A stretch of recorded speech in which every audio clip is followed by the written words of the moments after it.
Je m'appelle Amandine Cartier. J'ai 36 ans et je suis consultante senior en audit financier et investigation des fraudes au sein de l'un des cabinets de conseil les plus réputés de Lyon. Toute ma carrière repose sur une seule compétence, déceler la vérité dissimulée au cœur des chiffres. Je sais analyser un bilan comptable comme d'autres décryptent les expressions d'un visage, et aucun mensonge ne m'échappe. Pourtant, le plus grand risque financier auquel j'ai dû faire face n'avait rien à voir avec un client. Il concernait entièrement mon frère aîné, Damien. Hier, Damien a mis en danger la sécurité de ses propres enfants parce qu'il ne supportait pas d'entendre le mot « non » de la part de sa petite sœur. Il a installé ses 3 enfants dans un véhicule de transport avec chauffeur pour les envoyer à l'autre bout de la ville, à mon ancienne adresse, une maison que j'avais discrètement vendue 4 mois plus tôt. Tout cela pour que sa femme et lui puisse s'envoler vers Biarritz pour un week-end de thalasso de luxe qu'il n'avait absolument pas les moyens de s'offrir. Il s'imaginait que je céderais, comme je l'avais toujours fait par le passé. Ce qu'il ignorait, c'est qu'un major de la Marine nationale à la retraite nommé Gérard Prigent vivait désormais à cette adresse. Gérard est un homme rigoureux qui repasse ses draps de lit, maintient des projecteurs à détecteur de mouvement à chaque coin de sa propriété, et a installé sur son portail un panneau écrit à la main qui indique « Propriété privée. Intrusion documentée et poursuite systématique ». Et Damien n'avait certainement pas prévu que son arrogance le conduirait tout droit en garde à vue dès que ses espadrilles toucheraient le sol du terminal de l'aéroport de Biarritz. Le cauchemar a commencé à 5h15 par un matin lourd et humide d'où j'étais dans mon dressing, en train d'organiser méthodiquement ma valise cabine pour un vol à destination de Paris. Mon cabinet préparait un projet de fusion depuis 11 mois, et je devais diriger la présentation finale d'audit préalable. Ce déplacement n'était pas négociable. Mon téléphone s'est éclairé avant même que je n'ai le temps de fermer la fermeture éclair du sac. Une seule personne appelle avant le lever du soleil sans envoyer de message préalable, Damien. J'ai laissé sonner 2 fois, puis j'ai décroché en haut-parleur. Amandine. Parfait, tu es debout, a-t-il dit sans même me saluer. Il ne le faisait jamais. Écoute, Élodie et moi avons enfin réservé ce séjour à Biarritz pour notre anniversaire de mariage. Le vol décolle à midi. On va avoir besoin que tu gardes les enfants pour le week-end. Le chauffeur les déposera vers 16h. Assure-toi d'avoir les petits encas à la dinde qu'Hugo adore. Pas ceux au fromage, ceux à la dinde. C'est sa grande obsession en ce moment. J'ai arrêté de plier mes vêtements. Damien, ai-je dit d'une voix totalement neutre, je ne peux pas garder les enfants. Je pars pour Paris dans 4 heures. Je ne serai même pas dans la région. Il a laissé échapper ce rire étouffé et dédaigneux qui signifiait qu'il avait déjà décrété que je jouais la comédie. Arrête tes bêtises. Maman a dit que tu avais terminé le dossier Henderson la semaine dernière. Tu fais ça uniquement parce que tu boudes encore depuis le repas de famille de Noël. Je ne mens pas, et cela n'a rien à voir avec Noël. Je vais à Paris pour le travail. Et même si ce n'était pas le cas, la réponse serait toujours non. Tu ne m'as pas prévenu à l'avance. Tu ne peux pas m'appeler à 5h du matin pour m'imposer la garde de tes enfants pour le week-end. Ce sont juste 3 enfants pour 3 jours, Amandine. Tu as toute cette grande maison pour toi toute seule, avec toutes ces pièces vides. Tu sais quel est ton problème? Tu vis seule depuis si longtemps que tu as oublié ce que signifie faire partie d'une famille. J'ai serré plus fort le chemisier plié que je tenais entre mes mains. Damien, n'amène pas les enfants chez moi. Il n'y aura personne pour les accueillir. Il a poussé un soupir long et théâtral. Tu es ridicule. Je dirai au chauffeur de les déposer à 16 heures. Si tu veux faire des histoires et les laisser attendre sur le perron, ce sera sur ta conscience. J'ai un avion à prendre. Il a rattaché. Ce que Damien ignorait, et ce que personne dans ma famille ne savait, c'est que j'avais vendu cette maison 4 mois plus tôt. Après les événements de Noël dernier, j'avais pris une décision dans le silence le plus complet, et je m'y étais tenu. À Noël, j'étais rentré d'un séminaire professionnel à Genève. 1. Arrivant chez moi à 23 heures, j'avais découvert que ma mère, Renée, avait donné un double de mes clés à Damien pour les urgences, et que celui-ci s'en était servi pour organiser une fête avec 12 de ses amis afin de regarder un match de football. Quand j'ai franchi le seuil de ma propre porte, des inconnus se trouvaient dans ma cuisine. L'un d'eux fumait un cigare sur mon balcon sous la pluie. Mon tapis de créateur en laine fait sur mesure, pour lequel j'avais économisé pendant 4 mois, présentait une brûlure de la taille d'un poing en plein milieu. Lorsque j'en ai parlé à ma mère, Renée, elle m'a reproché d'être matérialiste. Quand j'ai demandé à Damien de remplacer le tapis, mon père, François, m'a répondu que je faisais passer l'argent avant les êtres humains. Quand j'ai rétorqué que les personnes qui se respectent ne détruisent pas les biens d'autrui, ils se sont tous deux murés dans ce silence calculé qui signifiait que la discussion était close et que j'avais tort. Cette nuit-là, j'ai contacté un agent immobilier. La maison s'est vendue en 6 jours. J'ai emménagé dans une résidence de standing hautement sécurisée dans le quartier de La Confluence à Lyon, au 15e étage, avec ascenseur à badge, service de conciergerie et caméra de surveillance à chaque entrée. J'ai enregistré l'acte de propriété au nom d'une SCI que j'avais créée, appelée SCI Bois de Fer. Mon nom n'apparaissait nulle part dans les registres publics. Je n'en ai parlé à personne. J'ai continué à voir ma famille au restaurant, où je me rendais chez eux. Ils étaient tellement absorbés par leur propre quotidien qu'ils ne se sont jamais demandé pourquoi je ne les recevais plus. J'ai ouvert la discussion de groupe de la famille et j'ai écrit clairement. Damien, pour que les choses soient claires, je suis actuellement à l'aéroport pour prendre un vol professionnel vers Paris. Je n'habite plus à l'adresse de la rue des Glycines. N'envoie pas les enfants là-bas. Je ne suis pas disponible ce week-end. C'est mon dernier avertissement. Ma mère a répondu en moins de 60 secondes, Amandine, arrête d'être aussi égoïste. Ton frère a besoin de cette pause. Élodie est tellement stressée en ce moment. Tu peux aller à Paris n'importe quand. La famille passe avant tout. Mon père a ajouté, tu te comportes de manière incroyablement puérile. C'est le père de tes neveux et de ta nièce. Aide ta famille. J'ai fait des captures d'écran de l'intégralité de l'échange, je les ai horodatées et je les ai sauvegardées sur mon espace de stockage en ligne. Puis j'ai embarqué dans mon avion.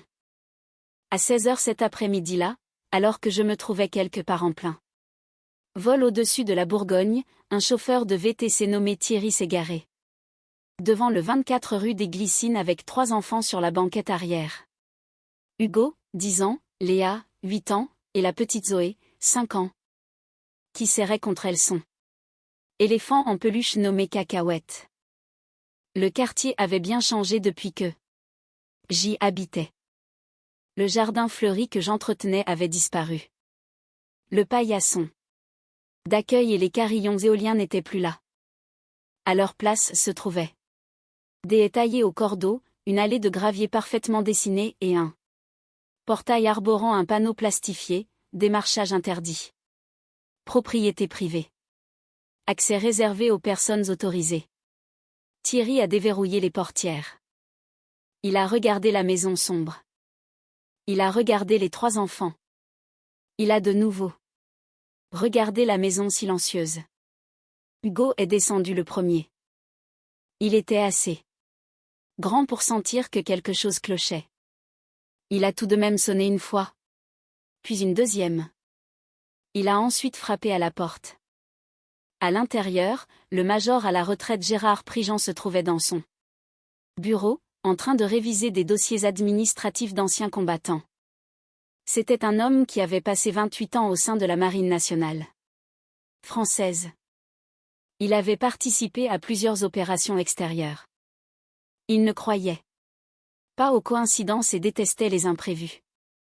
Lorsque son écran de surveillance a indiqué un mouvement près du portail d'entrée, s'est dirigé vers la porte. L'orage qui menaçait depuis le début de l'après-midi venait enfin d'éclater, déversant des trombes d'eau rabattues par un vent violent. Il a ouvert la porte. Hugo a levé les yeux, s'attendant à voir un visage familier. Au lieu de cela, il s'est retrouvé face à un homme aux larges épaules, d'une soixantaine d'années, se tenant droit comme un garde républicain, avec un regard marqué par des expériences qu'un enfant de 10 ans ne pouvait même pas imaginer. Les 3 enfants ont poussé un cri de surprise. Il faut reconnaître que Gérard Prigent n'a pas paniqué. Il a observé les valises, puis la peluche d'éléphant complètement trempée, et enfin le garçon de 10 ans qui tentait de se placer devant ses petites sœurs pour les protéger.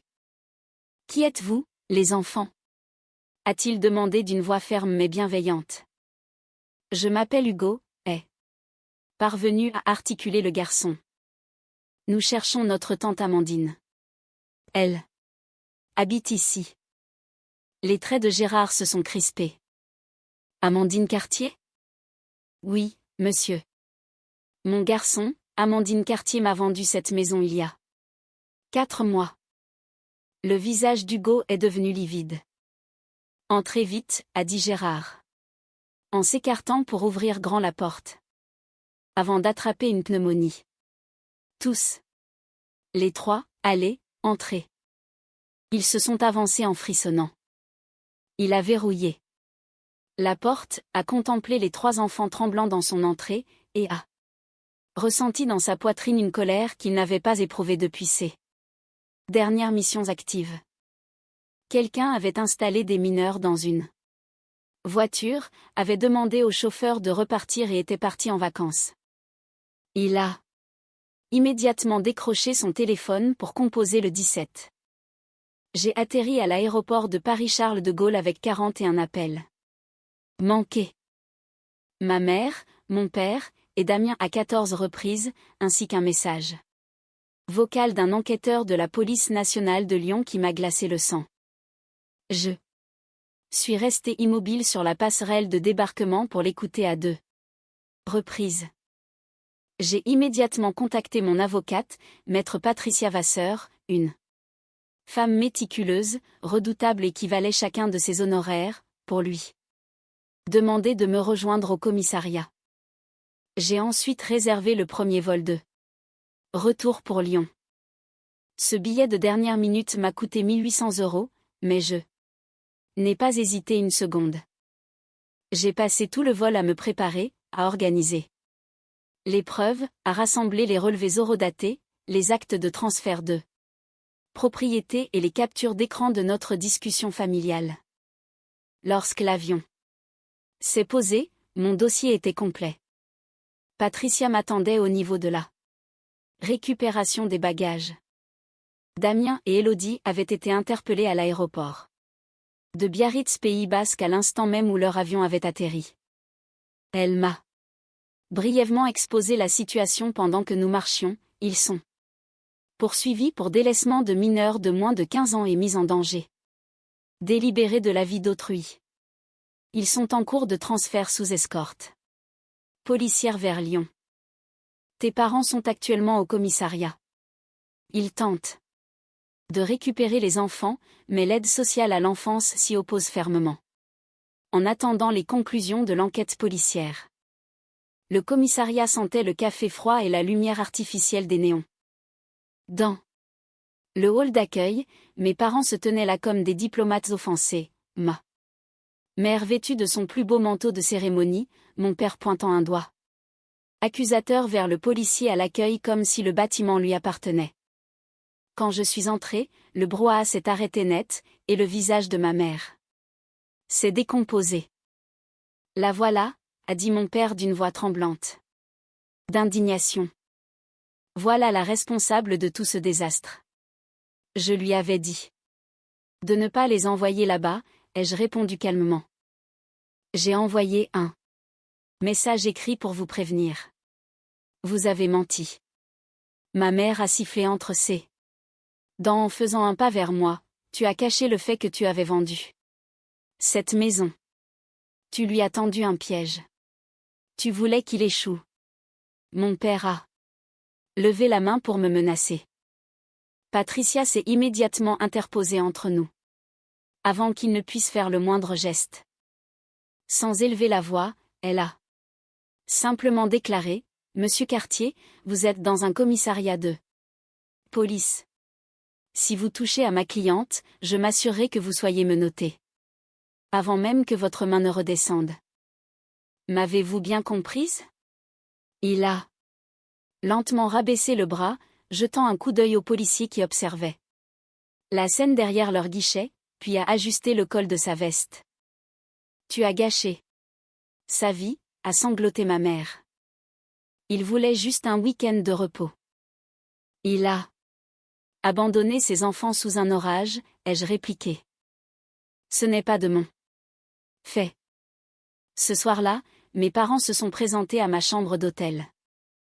Je les ai laissés entrer parce que je voulais savoir exactement jusqu'où ils seraient prêts à aller.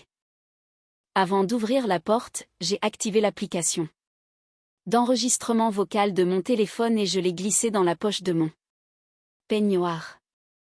Ils m'ont demandé de modifier ma déposition, de déclarer au procureur qu'il s'agissait d'un simple malentendu, que j'avais accepté de garder les enfants mais que j'avais eu un oubli professionnel, afin que les poursuites pénales soient abandonnées. Que Damien s'en tire avec une simple amende et puisse rentrer chez lui.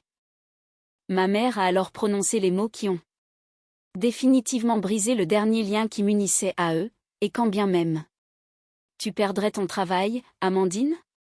Tu es une femme intelligente, tu retrouveras autre chose. Tu peux travailler n'importe où. Mais Damien a une femme et des enfants. C'est lui qui porte le nom de notre famille. Ta carrière est tout ce qu'il te reste parce que tu as préféré l'ambition à une vraie vie de famille. Il ne peut pas avoir de casier judiciaire, cela le détruirait. C'est ton devoir de le protéger. J'ai simplement répondu, très bien. Je serai au tribunal demain matin. Ils sont repartis persuadés d'avoir obtenu gain de cause. J'ai immédiatement appelé Patricia pour lui demander de préparer une requête urgente en vue d'obtenir la garde des enfants et d'ajouter cet enregistrement audio aux pièces du dossier de l'enquête. Puis je me suis endormie du sommeil le plus paisible que j'ai connu depuis des années. Au tribunal judiciaire, mes parents ont déposé une demande de garde provisoire en urgence en tant que grands-parents. Mon père s'est présenté devant le juge avec l'assurance d'un homme qui n'avait jamais été pris en défaut, affirmant qu'ils étaient pleinement propriétaires de leur logement. Une maison de plain-pied de 5 pièces située sur les hauteurs de la banlieue lyonnaise, d'une valeur estimée à plus de 700 000 €, et qu'ils disposaient de la stabilité financière nécessaire pour accueillir immédiatement les enfants.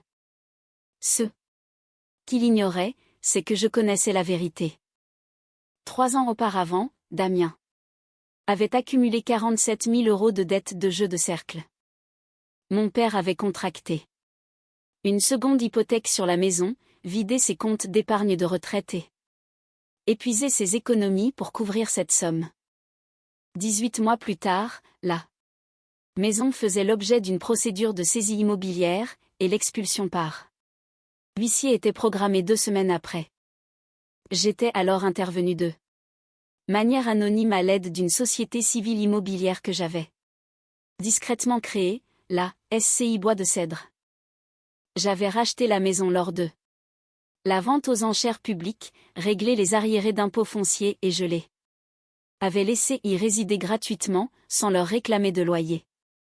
J'avais mandaté un cabinet de gestion locative pour qu'il s'occupe de toutes les formalités administratives afin que mon nom n'apparaisse nulle part.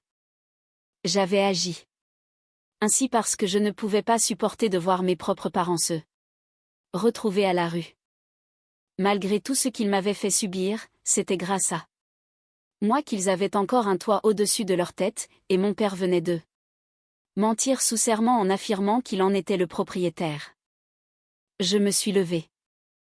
J'ai produit l'acte de propriété de la SCI, les documents relatifs à la saisie immobilière passée, ainsi que le contrat d'occupation gratuite qu'ils avaient signé, lequel comportait une clause stipulant que tout acte de harcèlement, de contrainte ou de comportement illicite à l'encontre du bailleur constituait un motif de résiliation immédiate du contrat de plein droit.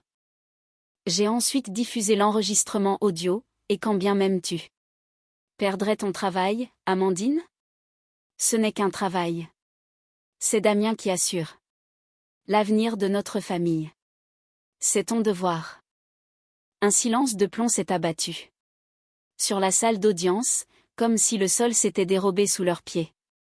Avec effet immédiat, ai-je déclaré, je mets fin à leur droit d'occupation. Je leur signifie par la présente leur congé pour résiliation de bail. À compter de ce jour, ils n'ont plus aucun titre légal pour résider dans cette propriété. Ils ne possèdent aucun actif financier, ne disposent d'aucun logement stable, et ne sont donc absolument pas en mesure d'assumer la garde de ses enfants. Mon père s'est rué vers l'avant de la salle, il a dû être ceinturé par l'huissier d'audience avant d'être escorté à l'extérieur sous les cris. La demande de garde provisoire a été rejetée. Damien a été condamné à 14 mois de prison ferme, assorti de 3 ans de sursis probatoire, d'une inscription à son casier judiciaire et de 500 heures de travaux d'intérêt général. Élodie a écopé de 6 mois de détention à domicile, sous surveillance électronique, et a déposé une demande de divorce le matin même du délibéré, faisant glisser les documents sur la table de la défense sans même lui accorder un regard. Les enfants ont été confiés à une femme nommée Constance, une cousine éloignée du côté de ma mère qui avait été discrètement mise à l'écart par le reste de la famille depuis des années pour sa fâcheuse habitude de dire la vérité à voix haute. Elle travaillait comme enseignante d'art plastique dans un collège près de Dijon, disposait d'un petit jardin, d'un chien affectueux et d'une patience infinie. Par l'intermédiaire du cabinet de Patricia, j'ai mis en place un fonds d'éducation privé et anonyme nommé Fonds d'éducation Clearwater, destiné à financer l'intégralité de leurs futures études, à verser une allocation mensuelle pour l'entretien du foyer de Constance, à couvrir l'ensemble de leurs dépenses de santé et à constituer un capital de départ pour chaque enfant à leur 25e anniversaire. Mon nom ne figure sur aucun des documents officiels. Constance sait qu'un bienfaiteur intervient, mais elle ignore qu'il s'agit de moi. Elle adresse régulièrement ses lettres de remerciement à la boîte postale du fonds de dotation, accompagnée parfois de dessins de Zoé représentant des éléphants aux lignes incertaines. Pour l'essentiel, je garde mes distances avec chacun d'eux. Gérard Prigent et moi dînons ensemble toutes les quelques semaines désormais. Il a 70 ans. Il a perdu sa fille unique des suites d'une addiction il y a une dizaine d'années, et il porte ce deuil comme les anciens combattants portent les séquelles de leurs vieilles blessures, de manière silencieuse mais toujours présente. Il m'a confié un jour que le fait d'avoir contribué à protéger ses enfants ce soir-là lui avait permis de se sentir à nouveau utile pour la première fois depuis bien longtemps. C'est l'homme le plus intègre qu'il m'ait été donné de rencontrer. Il ne me demande rien d'autre que des conversations sincères, de temps à autre, de partager un verre d'un bon vin rouge.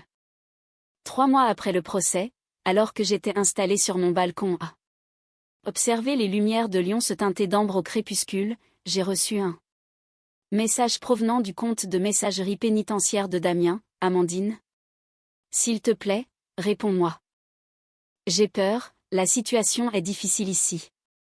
Maman m'a dit que tu avais de l'argent. Mais juste un peu d'argent sur mon compte pour cantiner. Nous sommes de la même famille, après tout. Tu te souviens de l'époque où nous attrapions des lucioles dans le jardin quand nous étions petits? Tu me dois au moins ça. J'ai lu le message une fois. Je n'ai rien éprouvé, ni colère, ni culpabilité, ni cette vieille douleur familière d'attendre de lui qu'il m'aime comme j'aurais voulu être aimé. J'ai ressenti exactement la même chose que lorsque l'on retrouve un vieux reçu pour un article retourné en magasin des années auparavant. Ce n'était que la trace écrite d'une transaction définitivement close. J'ai posé le téléphone face contre table. Gérard m'a regardé. Tout va bien? Mieux que bien, ai-je répondu en reprenant mon verre de vin. Sous nos yeux, la ville scintillait et s'activait, des millions de trajectoires se croisant sans le savoir, pleines de bruit et de mouvement. Quelque part là-bas, Zoé dessinait probablement des éléphants. Hugo parvenait enfin à dormir sans avoir la gorge nouée par l'angoisse. Léa apprenait probablement quelque chose de magnifique. Et moi, ici, j'étais libre. La leçon la plus importante que j'ai tirée de cette épreuve est que l'amour ne se confond pas avec l'obligation morale. Pendant 36 ans, j'ai confondu les deux. J'ai donné, encore et encore, persuadé que cette générosité finirait par m'attirer en retour un minimum de respect. Ce ne fut pas le cas, et cela ne l'aurait jamais été. On ne négocie pas sa valeur auprès de personnes qui ont déjà décidé de ce que l'on vaut. À un certain stade, on cesse de se justifier. On arrête d'attendre une reconnaissance qui ne viendra jamais, et l'on rebâtit son existence sur un sol qui nous appartient véritablement. Les liens du sang relèvent de la biologie. La famille, elle, est un choix que l'on fait chaque jour de sa vie. Et la famille que j'ai choisie désormais Gérard, Patricia, Constance, et ses 3 enfants qui dessinent des éléphants valaient amplement chacune des portes que j'ai dû fermer pour y parvenir. Merci d'avoir suivi cette histoire. Si ce récit a trouvé un écho en vous, n'hésitez pas à laisser un commentaire ci-dessous. Je les lis tous avec attention.